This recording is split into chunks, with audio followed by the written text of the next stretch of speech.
Abram comigo as suas Bíblias no livro do Êxodo, o capítulo de número 27. Êxodo, capítulo de número 27. Amém? Enquanto vocês procuram aí, quero fazer uma breve oração. Pai, põe as tuas mãos em poder. Fala conosco grandemente. Nesta manhã de domingo, Senhor, o primeiro dia da semana, onde o Senhor, ó Pai, se manifestou, ressuscitou, e este dia passou a ser o dia do Senhor para nós. Não é mais o sábado, mas o domingo, o dia de cultuarmos a Ti. Perdoa as nossas ofensas para contigo, as nossas iniquidades e pecados, e nos dá a vitória no nome de Jesus. Amém. Êxodo, capítulo 27, quem encontrou, diga amém. Farás também o altar de madeira de cetim, 5 côvados será o seu comprimento, e 5 côvados a sua largura. Será quadrado o altar, e 3 côvados a sua altura. E farás as suas pontas nos seus 4 cantos. As suas pontas serão do mesmo, e o cobrirás de cobre. Far-lhe-ás também as suas caldeirinhas para recolher a sua cinza, e as suas pás, e as suas bacias, e os seus garfos, e os seus braseiros.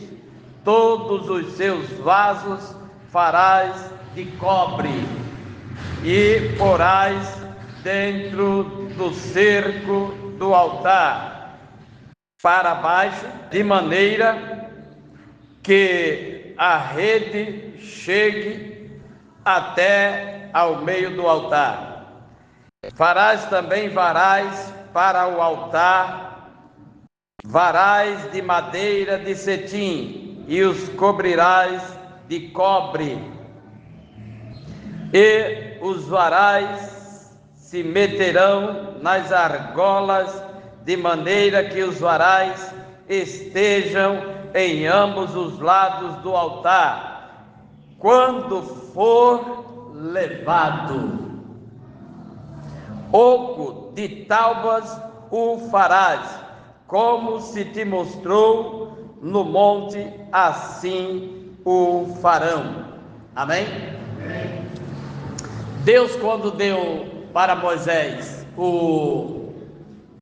a planta do tabernáculo,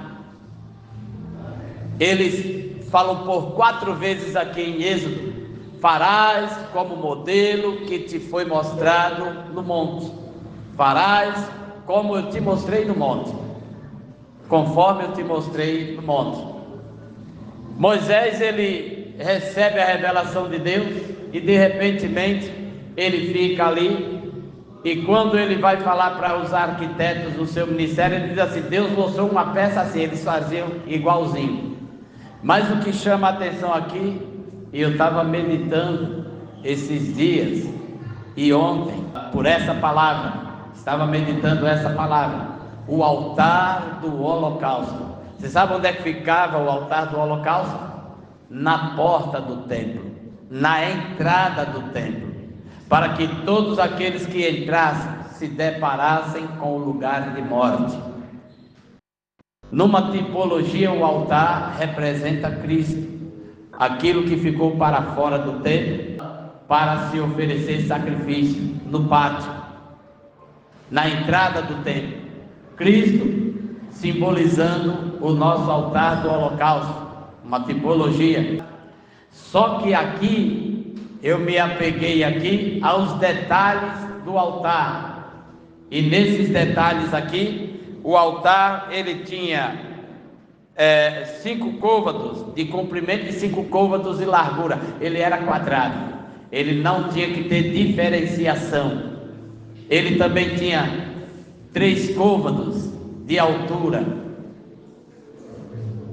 Veja bem, irmãos, 5 côvados seu comprimento, 5 côvados a sua largura, 9, 18, porque um côvado é 45 centímetros, do cotovelo à ponta do polegar.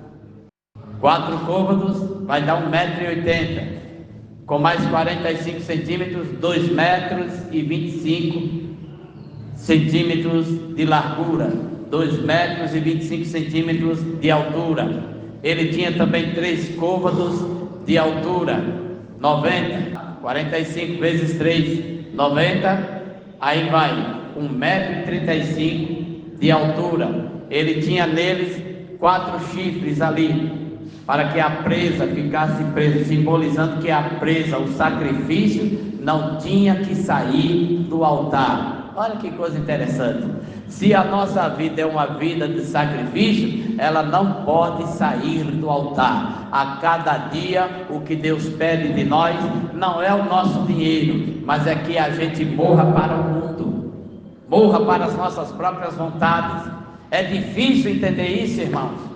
É difícil do povo entender. É difícil sim, porque a cada dia que você entra pela porta da igreja, pela porta do templo do Senhor, você já tem que saber que você tem que morrer a cada dia, para que você viva a presença de Deus aqui dentro da casa dele, e ao sair daqui, ele receba seu sacrifício para que você continue a viver uma vida fiel na presença dele, uma vida como um sacrifício vivo, conforme está lá em Romanos 12. Só que aí ele vai dar as características. Aí ele diz: os vasos do altar, aquilo que se recolhe do altar tem que ser tudo de bronze. As espátulas, os garfos, tudo tem que ser de bronze. Você sabe o que significa isso? O altar tem que ser todo em bronze. Você sabe o que quer dizer isso? O bronze na Bíblia revela sofrimento. Ninguém vai sacrificar uma vítima no altar e ela vai sorrindo. Só quem foi assim foi Cristo, porque ele estava morrendo a tua morte, a minha morte. A morte sua e minha era a morte de cruz, mas Cristo tomou ela por nós, porque se a gente fosse pendurado no madeiro, a gente não poderia se salvar, ainda que fôssemos pendurados. Por quê? Porque somos devedores de Deus, devemos para Deus, e se devemos para Deus, o nosso sacrifício é em vão. Então alguém teve que pagar o sangue inocente. Agora não é mais nem sangue de animais, é sangue verdadeiro. Pedro, ele vai falar sobre isso em sua epístola. Ele diz: não foi com sangue de touros nem de bodes que fostes comprado, mas com o precioso sangue de Jesus Cristo, o precioso sangue de Jesus. Então o bronze representando o sofrimento. Agora olha que coisa que me chama a atenção aqui, coisa extraordinária, é quando ele vai falar: faça argolas na lateral do altar e faça varais. Tudo tem que ser de madeira de cetim. O altar tem que ser com tábuas de cetim, oco. Para quê? Para que seja revestido por dentro e por fora, todo revestido com bronze, com metal, simbolizando sofrimento. Aí ele vai dizer algo bem interessante, e o que me chamou a atenção, esses últimos versículos: farás também, versículos 6 ao 8, farás também varais para o altar, varais de madeira de cetim, e os cobrirás de cobre, e os varais se meterão nas argolas de madeira, que os varais estejam de ambos os lados do altar, quando for levado. Opa, é isso aqui que me chamou a atenção. Quando for levado, isso significa que nem sempre o altar tinha que se mover do lugar, mas quando fosse levado, quando fosse mudar de localidade, o tabernáculo, porque quando a nuvem vinha, Israel já estava de prontidão. Moisés já dizia: levanta-te, Israel, marcha. porque o povo tinha que sair. Aí lá na frente, aonde ele chegasse, aonde ele fosse acampado, o tabernáculo tinha que ser reerguido novamente. Até que chegou nos dias de Salomão. Salomão chegou e construiu o templo, fez tudo isso aí e deixou agora o lugar sem ser móvel. Tudo no seu devido lugar, quando o templo foi construído. Aí, para que se reconhecesse o peso, para que se reconheça o peso do sacrifício, o varal de bronze, de madeira de cetim revestido com cobre, os varais, para quê? Olha para cá que coisa interessante. A arca, ela era revestida de ouro, todo de ouro, os varais dela de madeira de acaia e revestida com ouro. Para quê? Para que seja posta sobre o ombro dos levitas.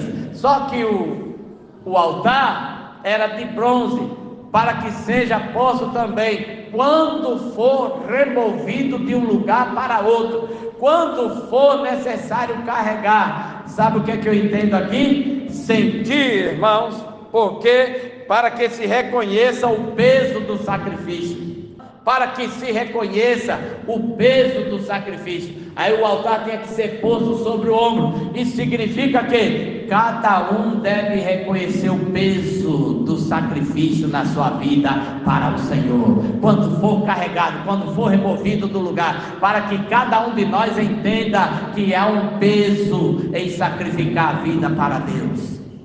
Há um peso, mas há também uma recompensa. O altar aqui do holocausto, o altar simbolizando hoje o lugar, o local do sacrifício para nossas vidas.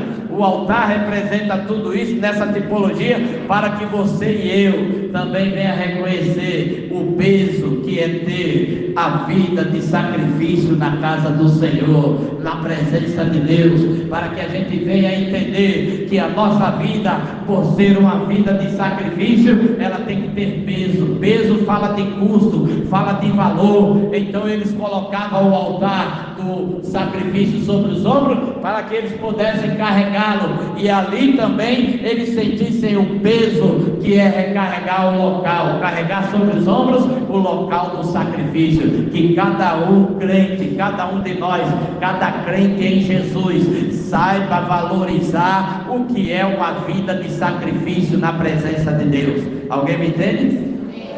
Para que se entenda, para que se saiba, Cristo fez isso. Cristo carregou os teus pecados, os meus pecados. Cristo carregou as nossas iniquidades. Ele disse: pode atirar sobre mim. O altar ficava lá fora. O local onde se sacrificava as vítimas era do lado de fora do templo. Cristo padeceu aonde? No Calvário, no Gólgota, a montanha da caveira. Lá fora ele padeceu, levando sobre ele, sobre o madeiro, todos os teus pecados, todos os meus pecados, todos os nossos pecados. E agora ele exige de nós que a gente venhamos também carregar os nossos sacrifícios na presença de Deus. Irmão, o peso que ele colocou sobre nós, o jugo é suave, o fardo é leve, e ainda assim estamos negociando, rejeitando a vida de sacrifício na presença de Deus. Cada um tem que sentir, irmãos, cada um tem que saber que a sua vida tem que ser um sacrifício vivo. Se você olhar e descer por aí, rua abaixo aí, em qualquer lugar agora desse bairro, você vai se encontrar com um testemunha de Jeová e o falso, porque os que se dizem ser verdadeiros está tudo dormindo. Se você passar aí pela rua agora, vai ser difícil você encontrar um crente pela rua, a não ser fofoqueiro de plantão, porque isso é uma desgraça e é o que mais tem por aí. Crente curviteiro. Aqui no livro de Levítico está dizendo: não andeis como, não é como mexeriqueiros, fofoqueiros, e é o que mais tem. Você pode encontrar um crente por aí andando aí, mas eu vou te garantir que da igreja ele não está saindo. É raro. Por quê, irmãos? Porque a vida para Deus é um sacrifício contínuo. É que quando você tombar nessa vida, a sua coroa está reservada para você. É quando você padecer, perecer, mas triunfar, porque a vida do crente, que é voltada para uma vida de sacrifício, essa vida é valorizada diante do Senhor, nos céus. O altar do holocausto, quando eu me deparei aqui, todos esses apetrechos que ele tinha, e aí então, ele era posto ali, e quando alguém fosse, o texto mesmo está a dizer aqui, no versículo de número 7, quando for levado, e os varais se meterão nas argolas, de maneira que os varais estejam de ambos os lados do altar, quando for levado. O altar nem sempre era levado, porque era o altar do holocausto, o altar do sacrifício. E o engraçado é que ele tinha 4 pontas ali, 4 chifres em cada canto, uma ponta voltada para dentro do altar. Ele tinha o lugar da sua grelha, o lugar do braseiro, aonde se colocava a lenha ali para queimar o sacrifício. Tinha também as grades e tinha também, olha que coisa interessante, as espivitadeiras, as pás, os garfos para mexer o sacrifício, tudo de bronze, porque o bronze na Bíblia simboliza sofrimento. Cristo sofreu por meus pecados e por teus pecados, pelos pecados do mundo inteiro. Cristo sofreu, ofereceu salvação gratuitamente, e hoje ninguém quer a salvação. Até os crentes estão rejeitando a salvação, porque quando você não reconhece o valor de estar na presença de Deus, e olha que coisa interessante, estamos agindo como pessoas profanas, sabe por quê? Porque passou-se o tempo da pandemia, você só via crente jogando indireta. Quando a igreja for aberta, tá? Agora está todo mundo correndo, agora está todo mundo, mas são os primeiros, os crentes são os primeiros. Passou a pandemia, os crentes amoleceram tudo de novo, sabe por quê? Porque ficaram com medo no período do Covid-19, com medo de morrer. Aí passou-se o período da pandemia, agora os crentes andam relaxados, pior do que o que estava antes. E cadê a vida de sacrifício? Cadê o altar? Cadê o sacrifício contínuo para Deus? Cadê você, irmão? Cadê você, irmão? Cadê os irmãos na Monte Sinai? Cadê? A vida é um sacrifício, irmão, e nós temos que morrer a cada dia. Todas as vezes que você entrar por essa porta, você vai se deparar com o local do sacrifício, com o local de morte, que é o altar do holocausto. E o que eu vejo e me chama a atenção ali é que ele tinha aqueles chifres. Sabe o que também aqueles chifres representavam? Que quando alguém estivesse para morrer, se agarrava aos chifres do altar, e ele era alcançado por Deus com misericórdia. Por que tem muitos crentes que quando fica doente, Deus não quer curá-lo? A doença é para a morte, porque mesmo que se agarre aos chifres do altar, Deus não usará de clemência para com ele. Sabe por quê, irmãos? Porque na Bíblia, Adonias, todos que estiveram ali conspirando contra Davi, e Salomão assume o reinado, e de repente eles agora vão se agarrar aos chifres do altar, e Salomão não os poupou, executa-os, e aí então foram mortos. Deus não olhou para a clemência deles, se agarrando aos chifres do altar. Sabe por quê? Porque vivia uma vida no pecado, e quando vivemos assim, não há clemência. Amém? Alguém entende?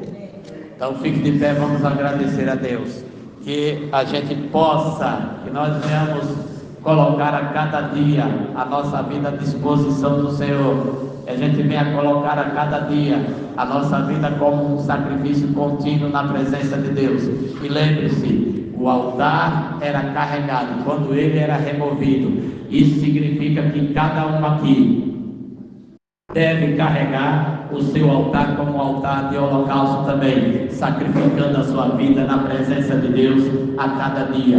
Para Deus receber a tua oferta, Ele tem que ver o teu sacrifício. Para Deus, Ele ver o teu sacrifício e receber a tua oferta, você tem que estar consciente de que precisa morrer a cada dia e que Deus precisa e quer ser glorificado em sua vida.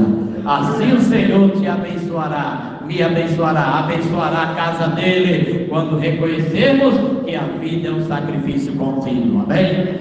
Pai de amor e graça, nós te bendizemos, te louvamos, glorificamos o teu nome, Senhor. Obrigado por essa manhã de consagração, obrigado por tua palavra, meu Deus, sustenta a nossa vida, nos dá vitória, meu Pai, e transforma-nos a cada dia, para que a cada dia possamos morrer para o mundo, para os nossos próprios pecados, morrermos a morte do nosso eu, para que venhamos viver a vida de Cristo em nós, conforme está escrito em Romanos 12. Rogo-vos, pois, irmãos, pela compaixão de Deus, que apresentei os vossos corpos em sacrifício vivo, santo e agradável a Deus, que é o vosso culto racional. Ó Deus bendito, transforma a nossa vida, Aramacite, Aramacantaris, transforma-nos, Alamaramasuricando, Ramamaraia, transforma a nossa vida, Senhor, para que a nossa vida venha ser vida de sacrifício, para que nós venhamos sentir o peso do que é carregar o sacrifício, Senhor, o altar do sacrifício, o lugar de morte, para que possamos falar como o apóstolo Paulo falou: eu morro a cada dia. Ó Deus bendito, em nome de Jesus, nos dá vitória, nos prepara também para o culto de ceia. Nós te glorificamos em nome de Jesus. Amém. Bata a palma para o Senhor. Está encerrado.